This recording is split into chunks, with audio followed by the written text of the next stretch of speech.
重慶中山的石寶鎮有一處屹立在長江中的奇觀，一塊50多米高的巨石，突峰兀立，四壁如靴，形狀酷似玉印，因此被稱為玉印山。相傳這塊巨石是女媧補天時落下的一塊五彩石，因而又被稱為石寶，也就是寶石的意思。明末譚洪起義，占山為王，據此為寨，所以呢，這裡現在也叫石寶寨。這座石寶寨的寨樓始建於明萬曆年間，距今已有400多年的歷史了。寨樓依山而建，青瓦紅牆，飛檐翹角，展翼若飛，造型奇異。原高9層，是我國現存最高、層數最多的穿斗式木結構建築，被列為世界8大奇異建築之一。這座奇異的建築不僅展示了我國傳統建築的風格和技藝，也蘊含了豐富的歷史文化內涵。每年都有大量遊客前來觀賞和旅遊，領略長江三峽的美景和歷史文化的獨特魅力。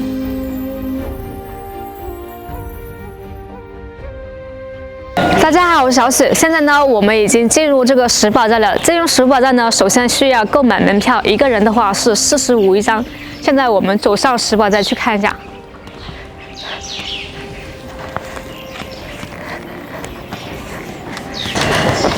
进入這個石寶寨呢，我們首先要走過一道橋，這上面有個門牌上寫着"江上明珠"。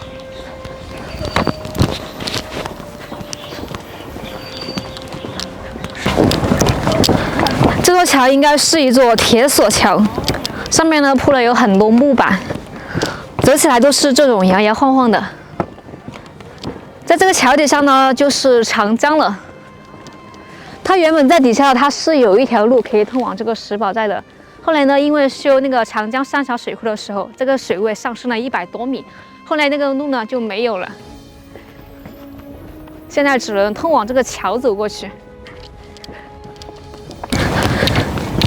走完這座橋呢，就正式進入這個石寶寨了。我們看到這裡有幾塊碑，第一塊碑是石寶寨的一個簡介，然後這邊是一個全國重點文物保護單位石寶寨，這邊呢是一個國家等級旅遊區4A 級的，它是一個，這裡也是一個文物保護碑。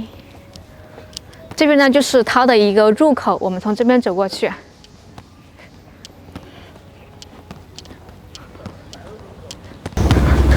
在這個石寶寨的周圍呢，圍了一堵很高的一個圍牆，我們來看一下。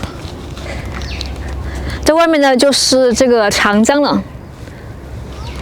再看一下這裡面，它這個裡面的位置是非常低的。以現在的江水來看的話，它這裡面和外面的江水它是在一條平行線上。如果說它遇到漲水的話，它這個水的話就會沒過它這裡的位置。現在呢，我們還是在這個城牆的上面，看這裡，這裡呢就是寨樓了。它被譽為世界8大奇異建築之一，它始建於清元隆元年，也就是1736年。我們看這個底下，它的地勢是非常低的。我們來看一下這外面的，在這外面呢就是長江的江水了，它現在是水勢是非常低下的。如果說遇到水位上漲的话，它这個水位是會沒過這個寨樓的。所以呢，這個圍牆是擋住外面的江水，更好的起到一個保護的作用。這個圍牆呢，它是圍繞整個石寶寨一周修建的，在2005年的時候開始施工，在2009年的時候就完工了。它是起到一個防護的一個作用。登上這個寨樓呢，首先我們要走下這個圍牆，從這裡可以走下去。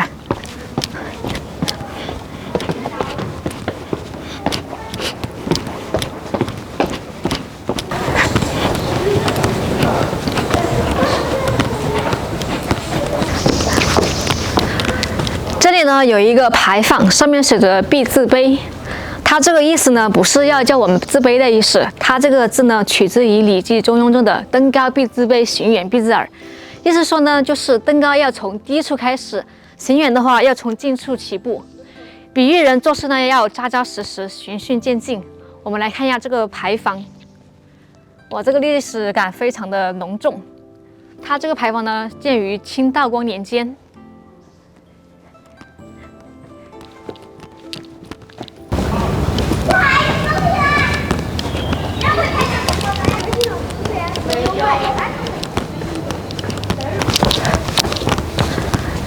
這裡呢就是寨樓的正大門了，上面寫着"梯雲直上"，上面還有3個字"小蓬萊"。蓬萊的話是指蓬萊仙島，就是神仙住的一個地方。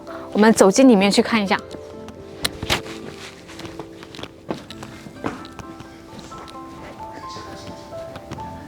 這裡呢，它是一個功德碑。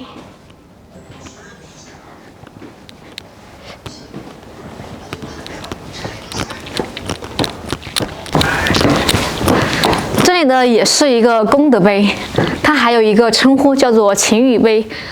那它这个是什麼意思呢？就是說可以預測天氣。如果說這個碑表面它是有水汽的話，那麼證明第2天它是會下雨的。如果說沒有水汽的話，那它第2天它是不會下雨的。它這個晴雨碑，它的主要成分就是碳酸鈣。晴天的話，它的濕度是比較小的，那它這個碑是呈現出一個白色。像雨天的話，濕度比較大，那它就呈現出一個深色。哇，看這裡好陡啊！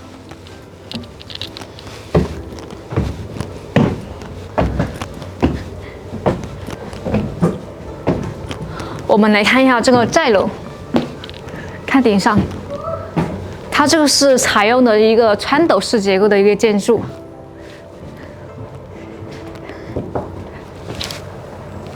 這裡是一個圓形的一個窗戶。我們來看一下這個閣樓，它是依着這個山岩而建的，依山取勢。每一層樓呢，它都有這個樓梯可以上下，一共有12層。它這個塔樓呢，全是這個木質結構的，沒有用一顆釘子，非常的陡峭。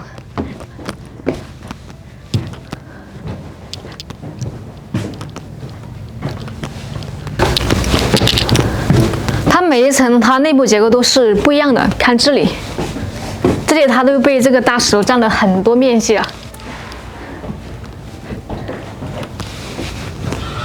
感覺這個樓梯非常的陡，都是要這種趴着走。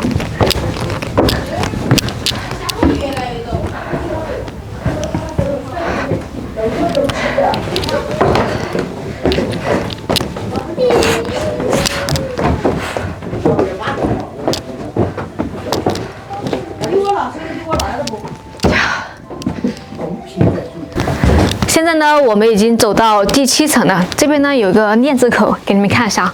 它這裡呢也是一條登山小道，不過這條路非常的窄，也非常的陡。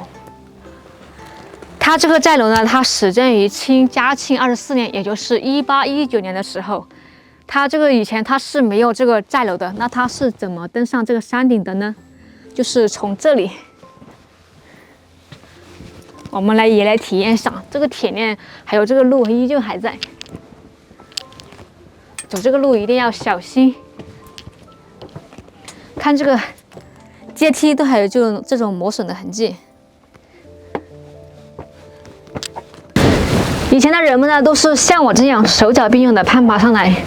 聽說這條路以前的話，它是還要窄的，爬上來的話都是非常的艱難的，所以呢被稱之為鏈子口。我們走上這裡看一下，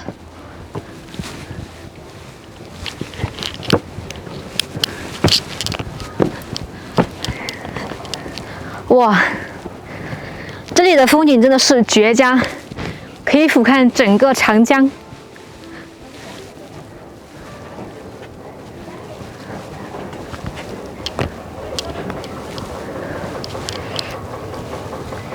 我們繼續往前走，好像快到了。哇，我們真的到了！看這裡，這裡呢就是這個石寶寨的頂峰了。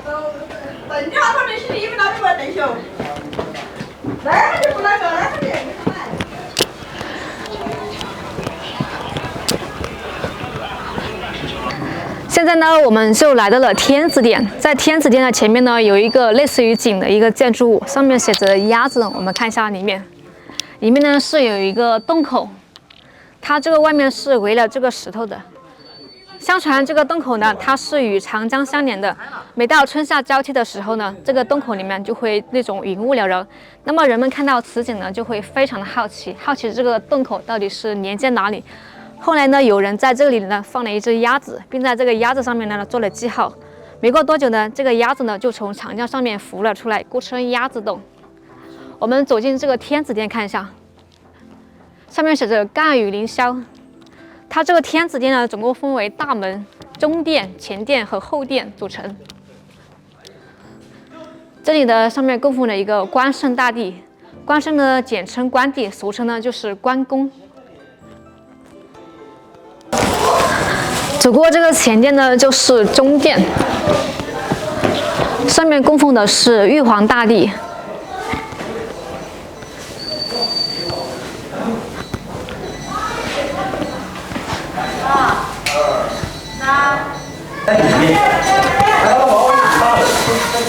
這裡呢就是後殿了，在這兩側呢各有一幅壁畫，我們來看一下這個壁畫。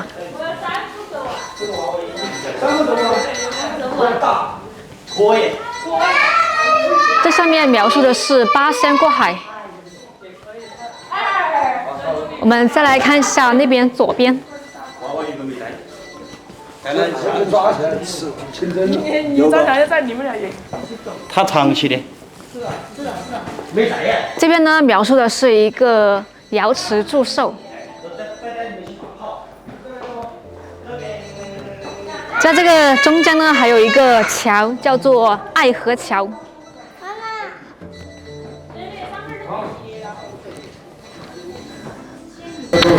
在長江三峽上有3座這樣的橋，分別是通往天上、人間、地獄。之前我們去的那個酆都鬼城那個奈何橋呢，它是通往地獄。在白帝城的話，它有一個無影橋，它是通往人間的。那麼這個橋呢，它是通往天上，叫做通天橋。同時呢，它也叫做愛河橋。愛呢，它是愛心的愛。據說是相傳，在做了足夠多的好事，心裡充滿愛心的話，只要10步之內單數過這個橋的話，就可以心想事成，萬事如意。這裡呢就是後殿了。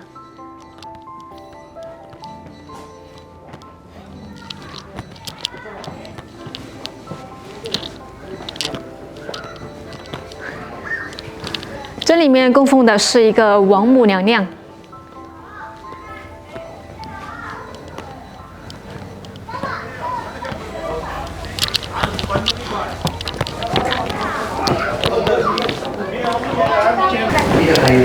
在這個後殿的後面呢，還有一個流米石，在底下呢有一個洞，還有一個和尚。相傳這個流米石呢，它每天都會流出米，但是它的米量呢僅夠和尚們吃。後來呢，有一個貪心的和尚，他嫌這個洞比較小，流出來的米也少呢，就想把這個洞口鑿大，想要得到更多的米。但是呢，自從他鑿了這個洞之後呢，這個洞呢就再也不會流出米了。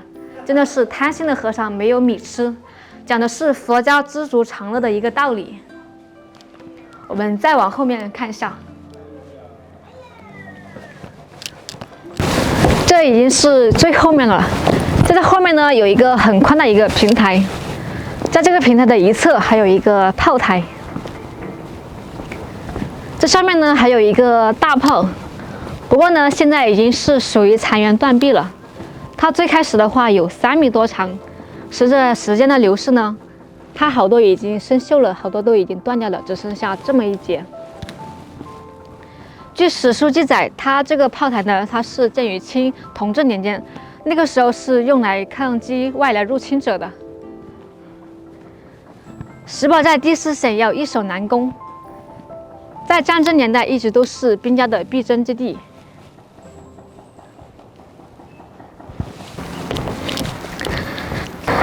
這個石堡站呢，我們就已經參觀完了。今天就分享到這裡吧，我們下次再見，拜拜。